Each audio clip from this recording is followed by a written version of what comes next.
Hello, everyone. Thank you for joining us today. I just wanted to give you a brief welcome before we get started. I'm Maya Elenevsky, the event coordinator at the Center for Contemplative Mind and Society with the Association for Contemplative Mind in Higher Education. I'd like to welcome you to our March 2017 Contemplative Education webinar, Creating Contemplative Culture in Community Colleges, with Jon Brammer and Pearl Ratunil. We'll be having a roughly 45-minute presentation followed by a question and answer period of about 10 minutes. Now I'd like to give you a little background about our presenters. Jon has been at the Three Rivers Community College in Southeast Connecticut since 2002, where he teaches courses in writing, ethics, religious studies, and the relationship between science and religion.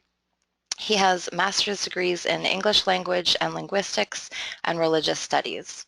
Presently, Jon is in a doctoral program at Lesley University, where he is focusing on contemplative pedagogy in higher education. His dissertation will focus on methods for redesigning traditional curricula to include contemplative foundations. Jon's background with contemplative practice is varied. He has studied Aikido in the United States and Japan and practiced various styles of yoga. He is also an active member, an active meditator, and alternates between Zazen and MBSR techniques during any given week. He's also currently training to be a Koru mindfulness instructor. Jon has been involved in the ACMHE community since 2012. And Pearl Ratunil is an associate professor of English and chair of the Academy for Teaching Excellence at William Rainey Harper College in Palatine, Illinois, a community college outside of Chicago. Her MA and PhD in English are from the University of Illinois at Chicago, where she specializes in medieval English literature and African American studies, and researched pre-modern race in European hagiography. Her BA in literature is from Antioch College in Ohio. Her publications have focused on issues of race and ethnicity in medieval European literature, and she has served as editor of a special issue of Studies in Medieval and Renaissance Teaching titled Teaching the Middle Ages at Minority-Serving Colleges and Universities. Her other interests include the development and practice of contemplative pedagogy, where she blends research on mindfulness and neuroscience with teaching.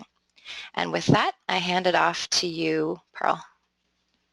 Thank you, Maya. I'd like to just thank you, Maya, for the intro. I'd like to thank the ACMHE for this opportunity for Jon and I to talk about some work we're doing in community colleges.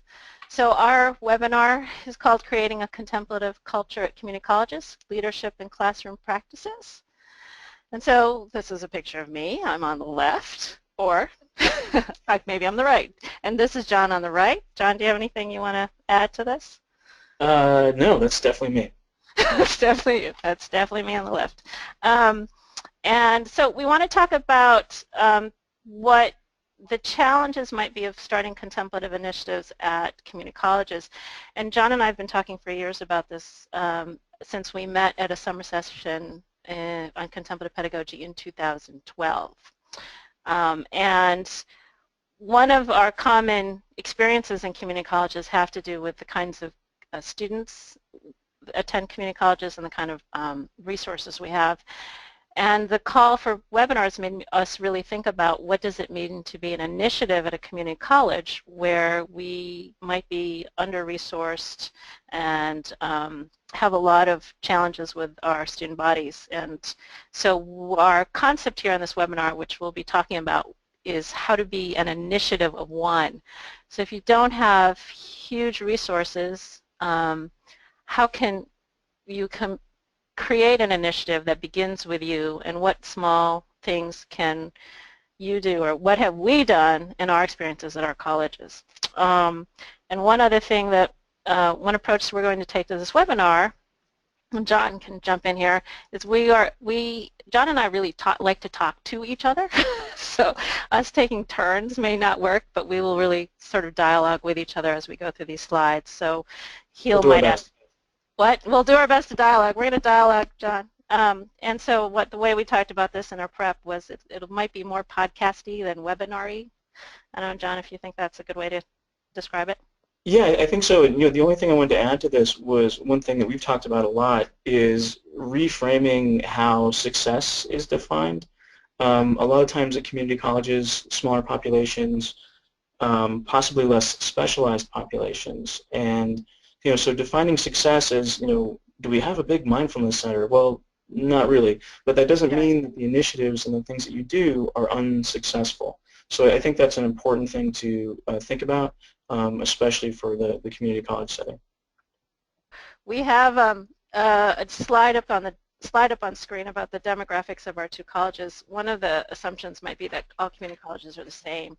Ours are very different. My demographics are on the left for William Rainey Harper, suburban, relatively large, and has some decent diversity in terms of we are moving closer to Latino majority, Latino serving institution, and we have a fairly large population. John, I don't know if you want to say anything about your school. Yeah, I mean, there's the demographics kind of speak for themselves. I think one thing to point out here too is that these campuses are really different. So even though they're lumped under the umbrella of community college, two-year institutions, they're really different. They're different geographically. They're different in terms of physical facilities. They're different in terms of funding streams and everything else. So again, this is one of the sort of overview pieces to think about, is that contemplative practice isn't going to be the same at every different institution, and depending on the campus climate and depending on what those initiative people are doing, it's just going to look really different. And again, I don't think that's necessarily a bad thing. It's just that because of that, the success sort of vision is going to look, I think, a little bit different as well. Yeah, and I think we've talked about that over the years, because when your population is 3,900, 25 students or 25 people at a contemplative event is huge. For me, 75 might be an amazing number. And so the sizes of our population. And one of the things you've talked about is you have a large veteran population because you're near one of the naval bases in Norwich. Yeah, and then that's the thing too, that depending on those specialty populations, because we have a lot of vets, we have a lot of folks coming back from deployment with, with PTSD, with acquired brain injury, with a whole bunch of stuff that, not every campus is going to have. But because of that, the instructors and the student support people, they have experience dealing with, again, that different slice of diversity. Have you talked about mindfulness in regards to PTSD yet at your college? Really, because I don't specialize in dealing with veterans populations. The stuff I've done on campus is always an open invite. So I have had a couple of vets come. I haven't really, delved deep into their diagnosis or anything like that, though. Okay. So we'll move to the next slide, and which is our framing question. So we came up with some questions. John and I came up with some questions about what might this webinar be answering? What kinds of questions might this webinar be addressing? And the questions are up, but some of the key words I think we talked about focusing on was safe spaces for contemplative. How do you make this the introduction to contemplative practices into your institution feel safe for everyone? And it's kind of a weird, an odd kind of thing to think about, because those of us introducing it probably feel safe, that's why we're doing it, but for others it may not. And then the other thing is, which just goes back to the Initiative 1, how does our own individual action, so Pearl's action, John's action, how do these form initiatives? And then one question we wanted to put to the audience is if there's any other framing questions you would like us to consider as we're doing the presentation, you can feel free to send those in.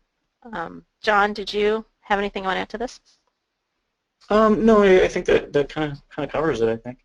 Great. Okay, so the next slide, I'm going to be focusing on what's in the administrative culture, and we've called this section the leadership practices.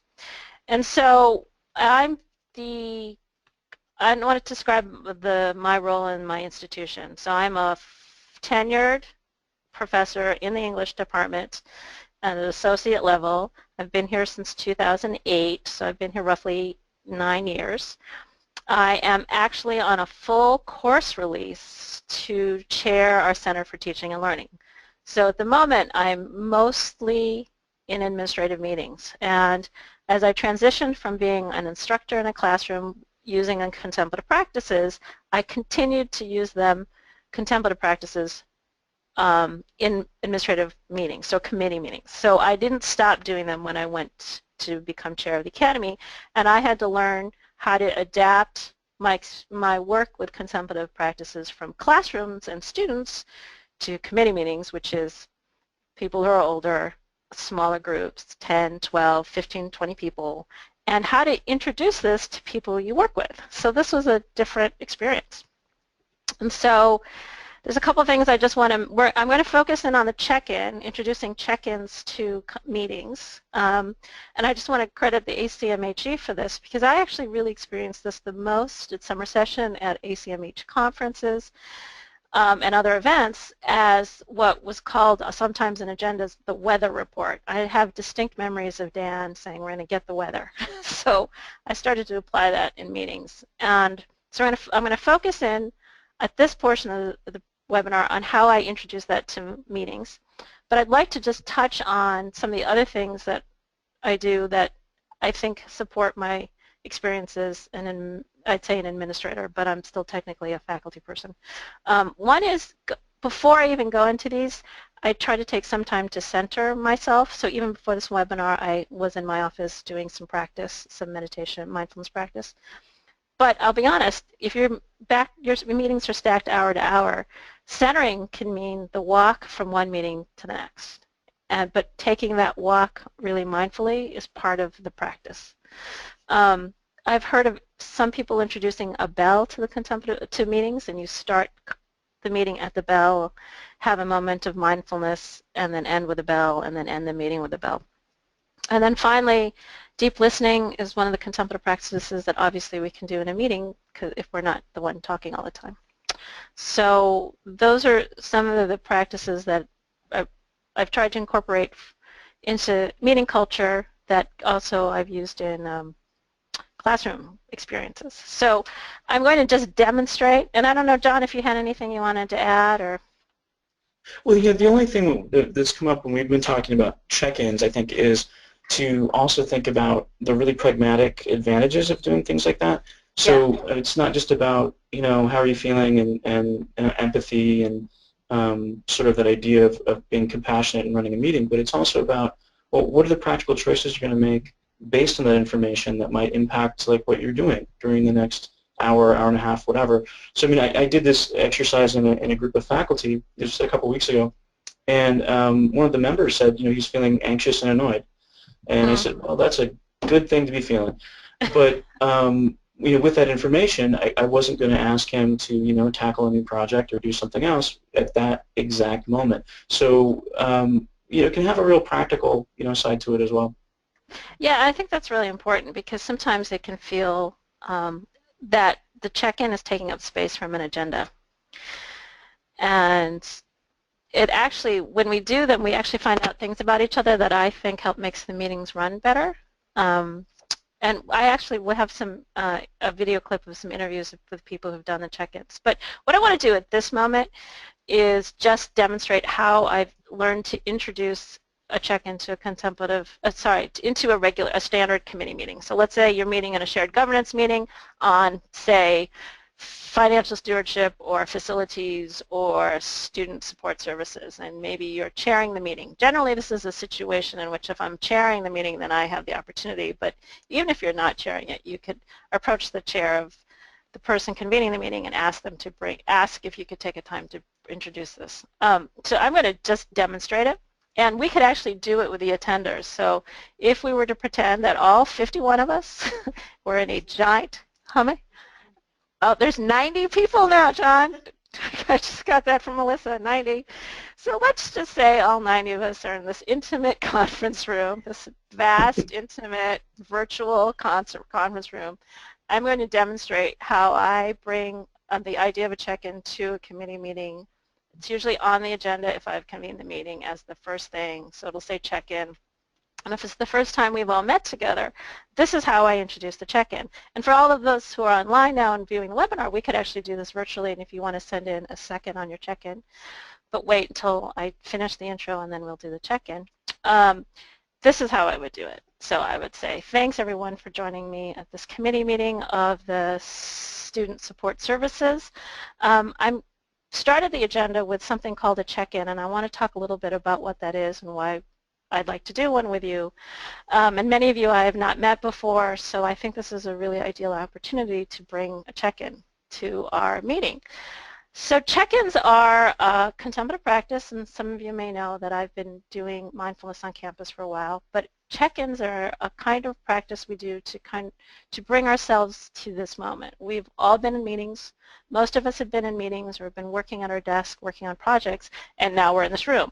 But where are we really? Are we still at our desks? Are we still in the last meeting? So the check-in helps us be here with each other in this room together. So this is a check-in. A check-in is we'll go around the room and you'll each just have an opportunity to say one word or a few words or a sentence about how you feel in the present moment. And you could say, I'm happy, I'm stressed, I'm tired, I'm excited, or you could pass. So you don't have to say anything at all. You could simply say pass. Now, I started doing this, so it's something I've learned in going to events at Association for Contemplative Mind in Higher Education, but I really learned the benefit of this when I was on the board of directors of a mindfulness organization. I was on a board of directors, and we were going to go into a meeting to discuss the budget, and like many small organizations, we had not a lot of money, and we were anticipating kind of a contentious conversation about that with some tension. And so I think there was a little tension going into the room, but we were a mindfulness organization, so we did check-ins at the beginnings of the meetings. And there was one person in particular who seemed profoundly agitated, and so I was getting tense, assuming that there would be some sort of battle about this budget. We went around the check-in, and when we got to him, he said that in the last hour he had just put his dog down. And then we can continue the check-in. And that moment shifted the entire meeting because we realized his agitated behavior was not about our budget or this organization, but something profound had happened to him in the last hour. And we were able to experience compassion for him and each other. And so this experience with a check-in really taught me the value of taking that time to acknowledge each other as human beings. And in institutions like ours, it can be really difficult to do that. So let's just begin the check-in. I'll start. I'm feeling happy right now and excited to be here. So that's the end of the demonstration. If you're online now and like to just send in a word or two about how you're feeling in this present moment, that would be great. But that's how I've introduced them. And then eventually over time what happens is that you don't have to do such a long preamble, and we can just do a quick check-in. It takes 5 minutes, and we get a sense of how everyone's doing. So I can tell you about the check-ins, but actually I think the best way to give you a sense about how people in my institution feel about check-ins is to show you a video. So in this video, I've interviewed some people from my department, the Academy for Teaching Excellence, and a member of a strategic planning team about their experience with check-ins. So I'd like my colleagues to kind of give you their sense of how they feel. Okay, here we go.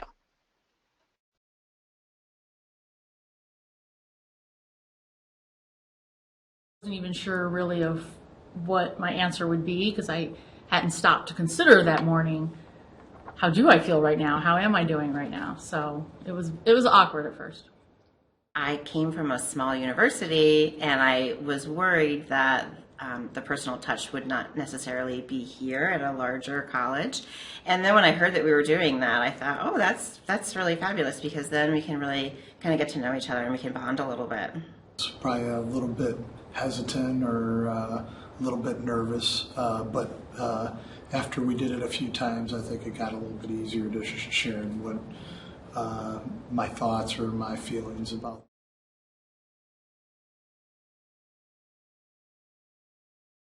I thing is that people need to be willing to open up in order to have it actually work, and so there needs to be some type of community already, I think, for people to feel safe to do that. But I do think it's very valuable, and I personally enjoy it. I always appreciate the honesty that a lot of people, their honest answers are valuable, and it means a lot to me that they feel like they trust that they can share how they're really feeling at that very moment. I think it really, set the tone for taking any tension away at the start of a meeting. In fact, this morning we had a 20-minute check-in, which might sound like it's not productive, but actually it just makes interactions, I think, a lot easier. Okay, and we're back. So, John, what do you think of the video? The one thing to think about there, right, is whenever you have the courage to try something new, you got to kind of go with it a little bit and I think see sort of what the reaction is, give it a little bit of a chance to percolate and marinate.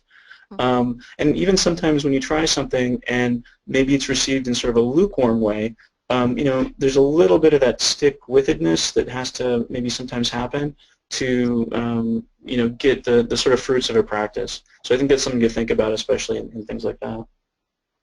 Yeah, and I like what Mike said at the end. He said, their check-in that day was 20 minutes, which can seem unproductive, but was really, I think, a productive time for the team that was meeting. And so I know other people wondered, well, is there really time in our agenda for this? But it's amazing how it, like a lot of these contemplative practices, how they make time. So I think, let's see, I think this ends my portion of the webinar. John, I think I'm tossing it to you now. Yes. And there we go. Here. Nope, okay. And we're back. Yeah, so my section is going to be mostly on some things to do in the classroom, and my apologies for scooting through all these. So I'm going to go through these kind of briefly, and they might be a little bit fast because I'm trying to be mindful of time. And just know that if anything comes up, you can feel free to get in touch and ask me anything you'd like about any of the classroom stuff I'm going to talk about. So I wanted to start with just an overview, a definition of what do we mean by contemplative pedagogy. And Dan and Mirabai put out this book a few years ago. I recommend it if you haven't checked it out. I think it does a lot of good stuff in sort of laying out the field in different ways that it's being manifested all over the country. And a few things to think about here. One that resonates with me from this list, or actually two, the contemplation and introspection into the content area of a particular course. Right, so it can be very focused on whatever your course content is, whatever your subject area is. And also this last one, individual minds and discovery of personal meaning.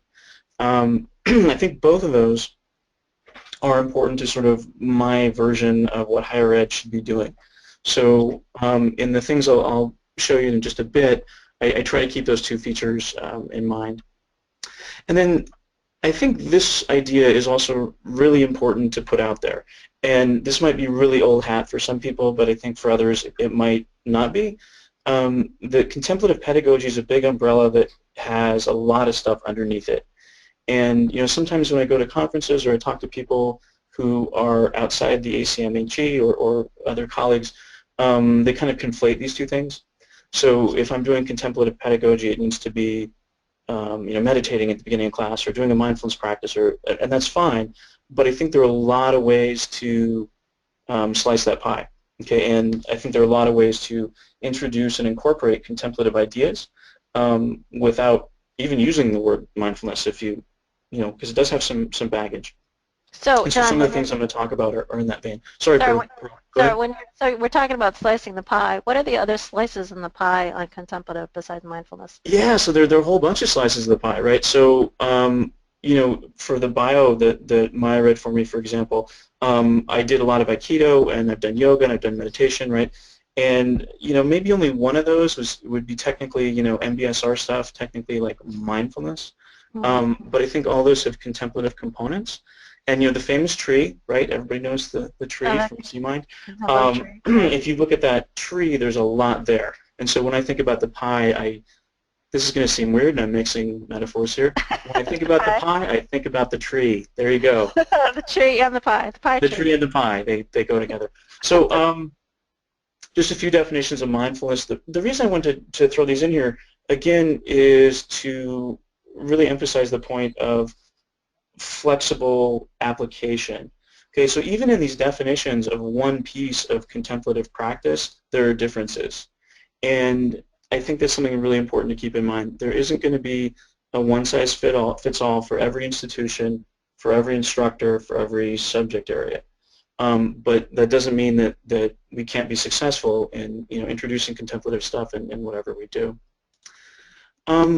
So I wanted to start with these questions, and there's a reason I wanted to start with these.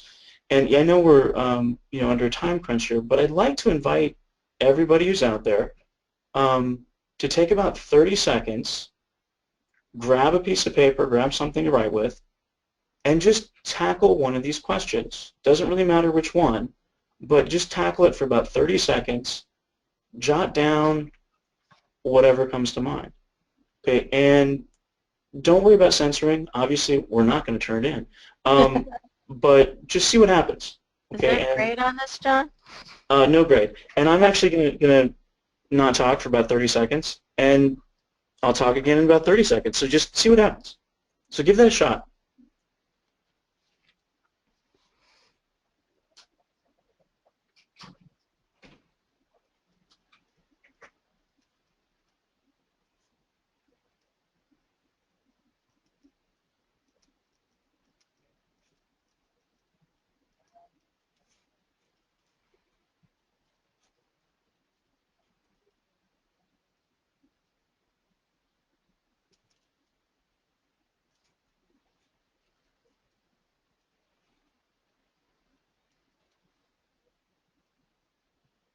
So 30 seconds is not a long time.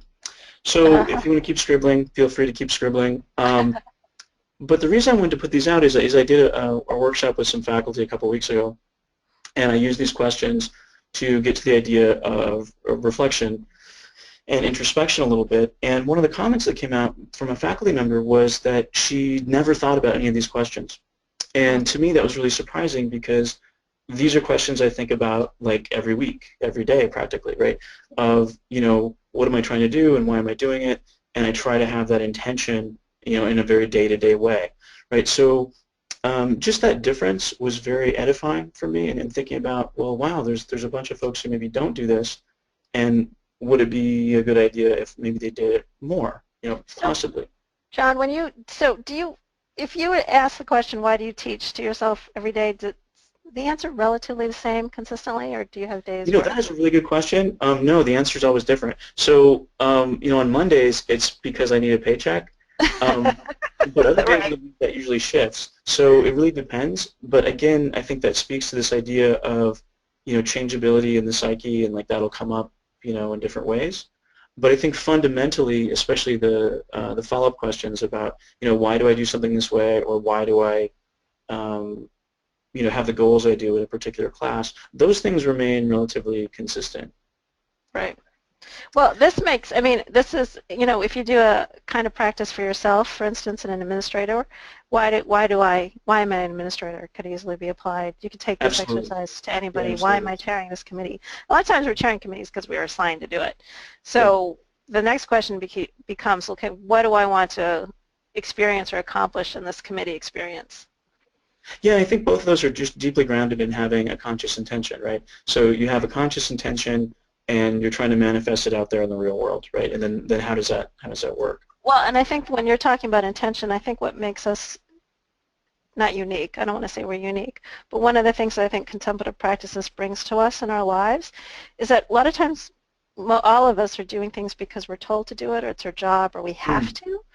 But when we begin to ask ourselves the question, what kind of experience can I have from this, we kind of regain some empowerment in a lot of these situations, particularly in education right now, where it can feel we can feel like we don't have a lot of control. So I think you really found one of the reasons why I think contemplative has been really important in the colleges. Yeah, absolutely. And I think there's, at least for my own teaching and my own sort of professional arc, I guess, sort of regaining some of that agency was very important. That's the word I was looking for. Agency. There's a word. Yeah, you can use that. That's a graduate. I tell my students I had to pay $10,000 to learn how to use the word agency. That's a good word. So this next slide that's up right now, this is my version of contemplative pedagogy, and I want to throw out that caveat. This is my particular interpretation because I'm kind of a radical pragmatist, and so when it comes to doing things in the classroom and engaging with students, I kind of keep what works and throw out what doesn't. And when I think of the kinds of things I do in the classroom in terms of designing curriculum, designing syllabi, designing activities, I shoot for the middle of this Venn diagram. Okay, so again, I think this speaks to some of the diversity we have at community colleges. We have folks who have very different backgrounds, very different abilities, in the same courses for whatever reason. And I think that when I keep this particular diagram in mind, it helps me remember that, and it helps me remember exactly what I'm doing and why. So again, this is just my version, but it's something that feels right to me, and so that's why I continue with it. And kind of along the same lines, this might be kind of a weird way to think about contemplative practice. I'm not sure, because depending on who I've talked to, again, at conferences or other places, some folks look at contemplative practice as, well, I'm teaching, for example, a biology course, and now I'm going to do 2 minutes of mindfulness meditation at the beginning, and that's my contemplative thing. That's fine. That totally works. For me, that feels really artificial, so I kind of had to do it backwards, like not backwards, but sort of flip that around. So for me, contemplative practice starts with kind of core values about whatever I'm doing, and it goes out to, okay, what are the things I want students to kind of get out of in whatever class I'm teaching? And then finally, what are those like sort of concrete activities or experiences? And to me, that means the activities aren't nearly as important as what the core values and intentions and objectives are. The activities can be all over the place. They don't need to be like, oh, quiet reflection for X number of minutes. They can be, but I don't think it's absolutely necessary. So when I think of contemplative pedagogy, I think of it kind of like this. So a lot of thinking, a lot of self-interrogation about what you're doing, why you're doing it, how you're doing it, before you kind of like rush out there and start ringing singing bells and things like that. And yeah, there's an iceberg. There you go. We all there you go. There it is. Look at that beautiful iceberg. Yeah. I love it. What I wanted to get to, right, was three sort of discrete things. Okay, and the reason I call these designed experiences is because my take on education is that we are designers in some sense of the word. So we're designing experiences. We're designing experiences in the classroom for students to go through. And in a very traditional classroom, that experience can be, like sit there, be quiet, take some notes, listen to me talk. That's fine. But, okay, we can also design experiences that have a lot of other different components. And these are three that I've used for a while, and none of them are resource intensive. All of them are incredibly flexible, and I've had really good feedback on all of them in terms of students coming back, or seeing me a year later, or coming up to me after class, and having some impactful thing happening. So the first one, really simple, and I use it in online environments too, as well as traditional classrooms. In traditional classrooms, it's like a homework thing. Go do it. Try to get it done by the end of the week. And all it is removing yourself from distractions. And again, super simple idea. Unplug your screen media, put your phone away, turn it off, right? Find some place in your home, someplace outside where you're not going to be talking to people, where you're not going to be interacting with anything other than yourself, and just see what happens. And I never use the word meditation. I never use the word mindfulness. I sometimes use the word contemplation, but that key point at the bottom, just notice what happens. And the weird thing about this, and I think that's sort of the power of doing this, and I've done this in every class. I've done this in ethics. I've done this in composition. I've done this in world religions. I've done in online versions of stuff. Is that folks come face to face very quickly with their own sort of inner dialogue, right? Their own internal life, and sometimes that internal life is a little bit frantic. Okay, so I usually have 15-20% of the students who cannot do this, right? They can't do it for 30 minutes or 15 or even 10 because they get too anxious, right? So just being alone with their own thoughts, and they're already like, going crazy. So that too is, to me, success, because all of a sudden they have awareness about this internal dialogue they might not have known about before. And they can start to interrogate maybe a little bit, why is this happening? What is going on with my own level of stimulation that this is happening so frequently? And then, on the flip side, I have folks who are like, 30 minutes, wow, can I do an hour, right? So really big range of reactions to something very, very, very simple, but I think increasingly rare in our culture. So John, can I ask a question? Yeah, sure. So I've done this too, and I had a student once who, we did the silence, we did the reflection, and he looked up from his paper and he looked kind of panicked. Yeah. And I asked him, I asked students to reflect on what happened, and some said, I loved it, it was very relaxing, and the only word he said, that was really freaky. Right. So what do you, and I know you probably experienced this, so what is your reaction, what do you say? Yeah, I mean, there's nothing wrong with the freakiness, right? I've never had anyone, go on a psychotic break or anything like that. Right. But I mean, I think the thing to think about is, well, what does that tell you? And whatever information you get, whatever you notice, that tells you something. It tells you something about your internal life. It's not really good or bad unless we stick a judgment on it, right? So if that is freaky, well, why was it freaky? And it goes back to that that baseline of, sort of why are we doing what we're doing? And if we're inquiring into sort of our own internal lives and we see some value in that, then whatever we find is whatever we find. But yeah, I mean, I haven't had anybody, really snap like a twig. I mean, folks have said they're a little anxious about this or that. Right. But I think it's, it's a relatively safe thing to do. Okay. I again, I'm not a therapist, I'm not a counselor, so I always put out a caveat of like, if you can't do this, you can't do this. It's not a big deal. But, try it. If you can do it for 2 minutes, try it for 2 minutes. Okay. And I think it's important, and this goes back to some of the things we'll end with, to have those opt-outs, right? Yes. And to have those, you can always say pass kind of options. Yeah. So the second one, the focus 2 minutes writings, I mean, the 30 seconds we did before is just a quick sample of how to use these. But there's something that happens when you put the brain next to or into a kinesthetic activity. And these can be all over the place, right? So you can use this for content, you can use this for reflective questions, you can use this for framing a context for discussion, and it's a really, really flexible thing to do, and you can use it any place. So on my campus, I know a math instructor who uses these to talk about test preparation and math anxiety. I know someone who works in the sciences who uses these at the end of every class to talk about the key processes that they covered that day. So a lot of different things you could do with this.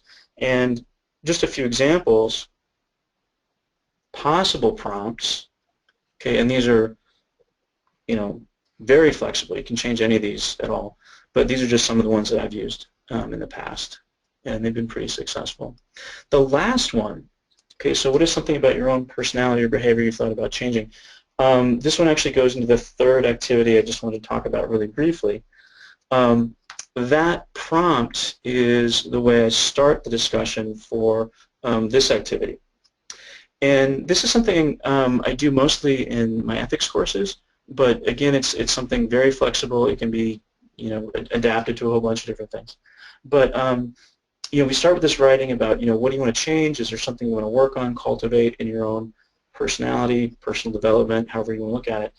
And then we do some, sort of scaffolded writing exercises that get to this idea of, can we boil it down to, a one-word virtue or a phrase that we can actually write on these big, fat rubber bands, right? And then I ask students to wear them. So wear them for a week, see what comes up. Okay, and again, it's about this idea of noticing. So do other people comment on it? Do you notice something because you're looking at it every day? Do you have success if you want to change something? Are you just more aware, right? So all these different things can happen. And again, the resource investment here for places that are, resource challenged, is a bag of rubber bands, right? So let's like go down to the supply room and get it, or spring $3 or whatever. But the profundity of this activity is pretty high. So I mean, I've had students come up to me afterwards saying, like this has changed my life because I never thought about X before. I used to do this with these like sort of tags that I had pre-made with different virtues on them, and I actually had a student one semester who her virtue was tranquility, and she liked it so much and it impacted her life so much, she asked if she could keep the tag because she was transferring to a 4-year school and she thought she'd need that virtue. And I said, sure, take the tag with you. So again, very low investment in terms of material, but really high returns in terms of possible contemplative interactions and processes and outcomes. So I mean, those are just 3. Yeah, go ahead, Pearl. I was just going to say, I think we have the beginning of an Etsy store on this one. I know, maybe we do. Maybe we do. And like, if only I knew how to knit, I could do them really nicely. Yeah. So I think that was the end. Yeah, so those are the end of like kind of the pieces. And then we had, Pearl, I think we had some concluding thoughts we were going to think about. Yeah, let's go to that slide. You have the the con on this one. So here's some thoughts we put together about what we've talked about, and also one of the things that Jon and I have been talking about is everything we've said could apply to a 4-year institution. So what are we saying here that is addressing our community college situation? And Jon, I don't know if you had some things. I think the rubber band exercise really says, okay, the community college, you're going to have $3 for rubber bands, and you can make a contemplative initiative out of that. Right? Yeah, exactly. I mean, all the things they do in class, all of those things. I mean, 30 minutes of silence that costs nothing and needs no one, right? I've had students find closets in their house. I've had people go into their backyard, again, and it's about designing those experiences that have, I think, some value to them without being, resource intensive. And I think if we, if we're serious about doing contemplative stuff, it's not difficult to come up with things that, reach maybe some outcomes or have some invitations to reflection that, just don't take that much in terms of, investment of money or even investment of time. So, I mean, I think the reframing of success that I think about is, we don't need 50 meditation cushions in a tiny room dedicated with soft music and lights and candles to although it's nice. It's nice. Going one of the things on the slide that I think you and I have talked about quite a bit is the fear. Accept that you may have some fear in the process. I think one of the vulnerable points of being an initiative one is that it's just you out there. So we could both talk about this a little bit. How do you handle fear, insecurity, or doubt about these things? Yeah, Pearl, why don't you talk about your deep fears? My deepest fears involves sharks. I think that I think it's really natural to be afraid to do any of the things we talk about. Absolutely. And I definitely know I always have that moment right before some sort of committee meeting where I'm going to introduce check-ins for the first time, and I want to take it off the agenda right before I do it. And I know there's been more than one meeting where it was on the agenda, and I said, okay, we're going to skip it today because I think we have too full of an agenda. And then when I try to skip it, people want to put it back in. Mm-hmm. So I think this is where our own personal experience with contemplative is the proving ground. Because in our own practices as meditators or Aikido practitioners or yoga instructors or centering prayer practitioners, we've had to encounter fear in ourselves in a really profound way. And the fear about introducing a contemplative practice is just a little percentage of the fear we may be experiencing about existence, right? Was that too profound, Jon? Existential fears, that's right. Was you think that was too deep? Did that go too far? No, that's fine. You haven't snapped like a twig yet. You're good. Anyway, I think I heard some snapping going. So what do you think? No, you're absolutely right. And I think this kind of goes back to you're just taking risks in teaching in general. Yeah. I'm a big fan of Parker Palmer and some of his philosophies about teaching, and you have to accept a certain level of vulnerability in putting stuff out there. And, the old adage about, being willing to crash and burn.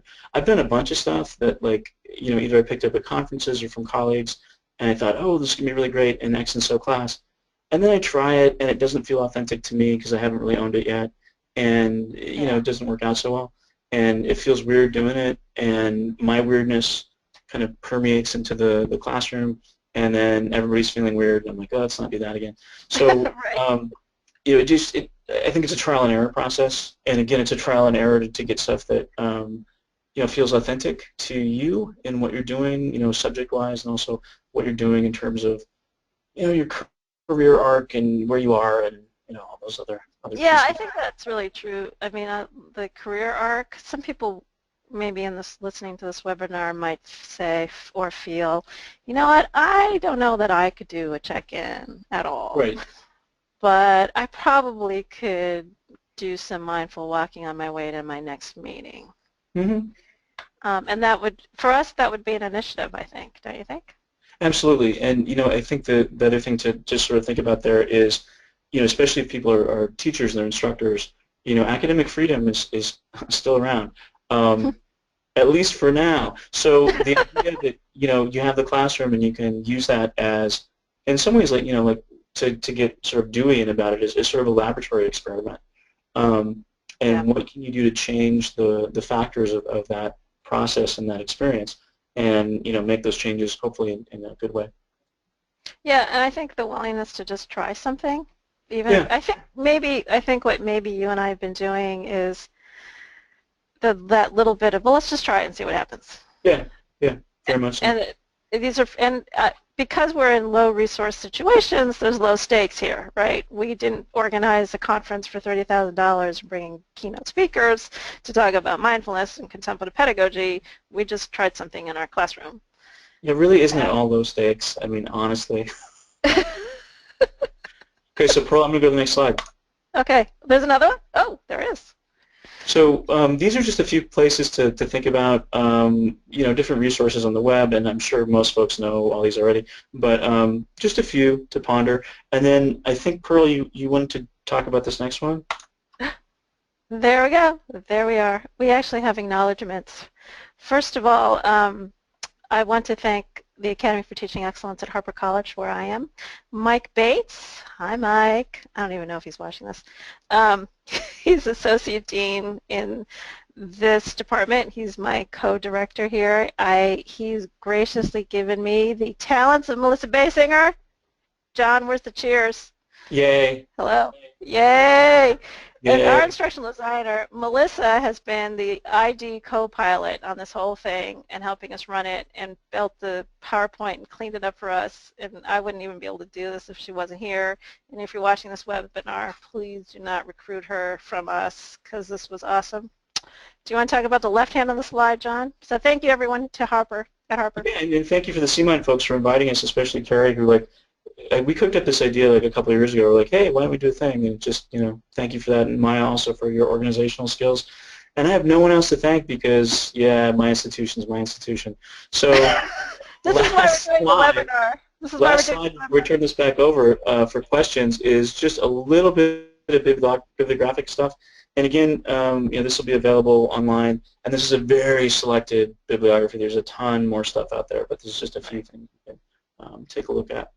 So, and I think that's it. So Maya, I'm gonna pass it over to you. You can wrest control. Thank you so much, John and Pearl, for sharing your work with us. There are a few questions that have already come in, but I'd like to give folks who haven't submitted their questions yet just a few moments to send those in the question section of your control panel. Maya, did we get any check-ins on during the webinar? We did. I can share some of those. That would be great. Okay. I got a few tireds, a lot of a lot of gratefulness, a lot of interest, blessed, happy to be here, sitting with comfort and interest. Yeah, a lot of really, really nice check-ins here. I also just want to add, I know that the tree of contemplative practices was mentioned in the webinar, and I just wanted to tell folks who aren't familiar with that, that can be found at our website, www.contemplativemind.org/resources. So that's under our resources library in the information about contemplative practices section. Got a few people asking about that. And I also just wanted to mention to those of you who weren't able to hear or view the video that Pearl shared, that will be part of the recording that we upload to the website. So you will be able to view that once we get that up on the website as well. And now I'll just stay quiet for a few moments and let more questions come in.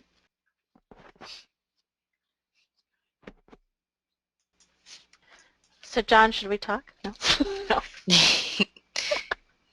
No, we'll stay quiet.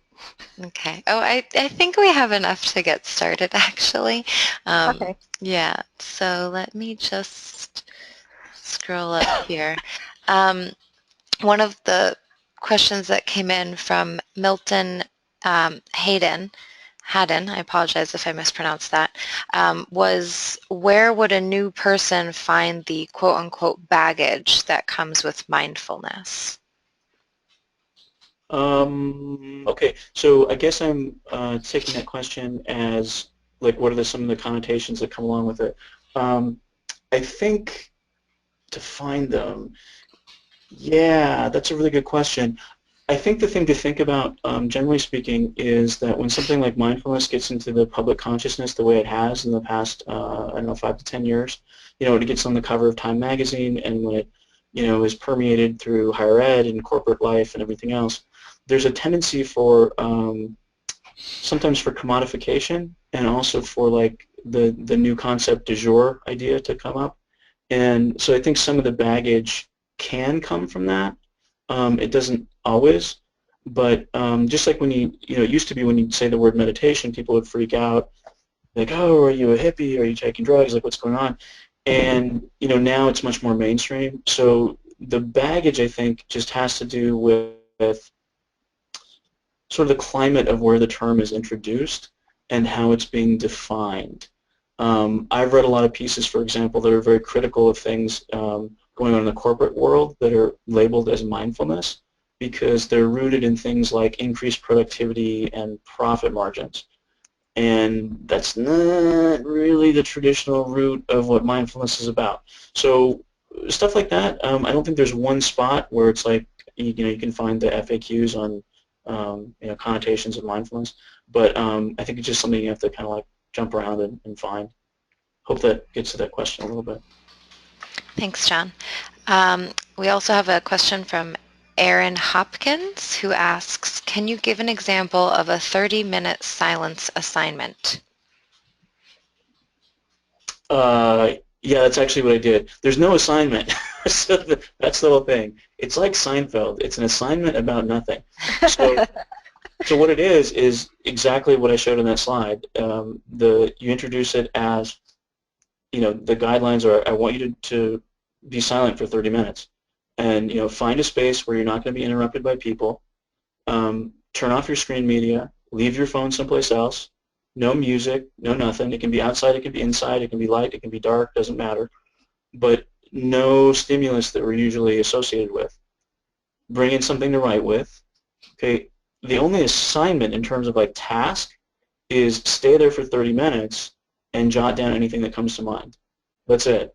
So it's not necessarily about a particular direction of contemplation or a particular focus. You can introduce those things if you want. So occasionally, if I feel like a group might have a little problem with it, I'll throw out something like, how about a question like, who am I? That's a good one. Or, what am I doing with my life? Or, any of the big existentially identity questions you can think of. I don't usually like to do that because I like to keep it really open and just let people see what happens when they're not inundated with, noise. But yeah, there really isn't like an assignment. It's basically just like some guidelines and leaving it open to see what happens. Great, thank you. The next question, let's see. I guess this is sort of just a statement from Natalie Coletta. While the overview to contemplative practice is helpful to newbies, I wonder if we can begin to reconnect to community colleges in particular. John, Carl? do you want to add to that? I actually think that's something that John and I we're thinking about in this webinar, because Yeah, we were. how is this really, because we could apply this to four-year colleges. And I think we were trying to be aware of that, and I think we may have stopped being aware of it. I think the community colleges portion of this is really the kind of lone wolf portion, which is with fewer resources. A lot of this is initiative of one initiative. So I guess what we're saying here is the contemplative practices are themselves initiatives, which is the reframing we're doing here.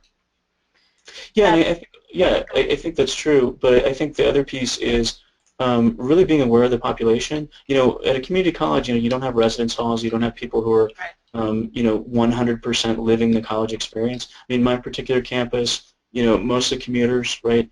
So the other thing you have to, at least that I think about, is what are the value-added experiences that I can weave into the classroom, right? And these are folks who have families and jobs and doing all sorts of other things. So it's this idea that I try to keep in mind of not assuming they're all here for the same reason, not assuming that everybody is on board with a particular agenda, and really trying to make especially activities accessible and engaging on a very personal level. And it's not to say that can't happen at larger universities, but I think sometimes it's impractical, especially, if you think about, a big four-year school, if you have a section of, I don't know, 250 students, right, that's just not going to happen so well.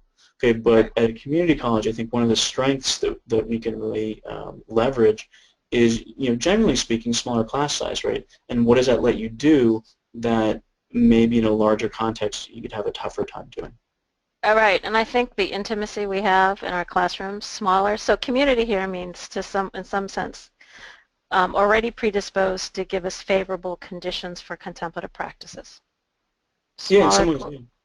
Smaller size, course sizes, more accessible, maybe administrators who we have touch with that we may not in large universities. So I don't know if we have anything else on that, John? Oh no, those are okay. Good. Maya? Yep. So Namdrol Miranda Adams asks, how do you do this in an online class? Oh, John, you do this on an online, so. Yeah, so all the stuff that happens online is really just, if you remember the iceberg slide, right, you've got to think about how people are going to do this without like a Sangha, like without a community of people around them.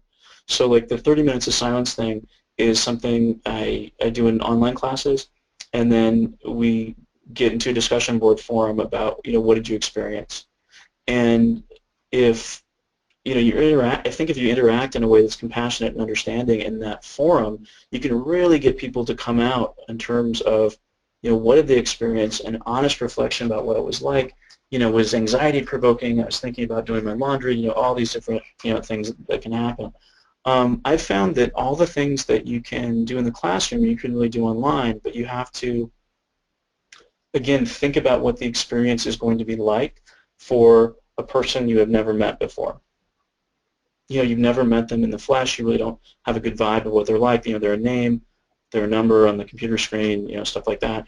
So that's where the intention of really, at least for me, keeping those three things that I mentioned in the slide, the engagement, the accessibility, the reflection, keeping those very much in mind with anything I ask folks to do online. And then having discussion opportunities, and this is a weird thing about online classes, I think.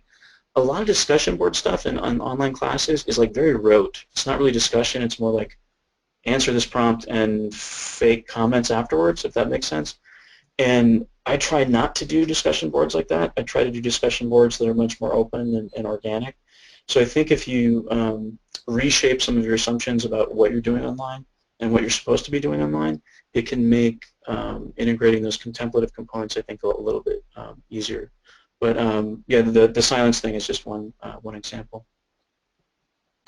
Okay, unfortunately, I think those are all the questions that we have time for this afternoon.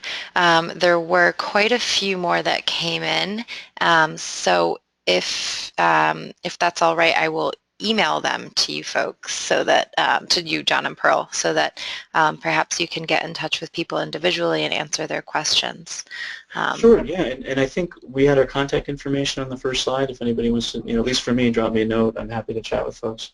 Can you put that up again, or is that Oh, possible? yeah, let's see, did I close that? I think you have the screen now, Maya, I think. Let me give that to Pearl real quick, and maybe she can pull that up. Right. I don't think we had our email addresses on the slide, but our institutions are there. Okay. Thank you guys so much. That was a fantastic webinar. I love listening to you both. I just want to remind everyone who's in the audience that this webinar has been recorded and we will be putting it up on the website soon.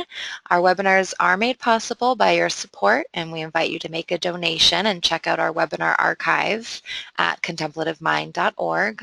I also want to take this time to give a quick reminder to everyone that the summer session 2017 applications are now open. The dates for this year's session are August 6th through 11th, and applications are due March 15th, so get those in, and you can find more details on our website under the Events tab. Thank you so much to everyone for listening and joining us, and again, Pearl and John, for sharing your work with us today. Thank you. Thank you so much, Maya. Thanks for everybody for listening. And thank you for everyone for being here. We really appreciate it.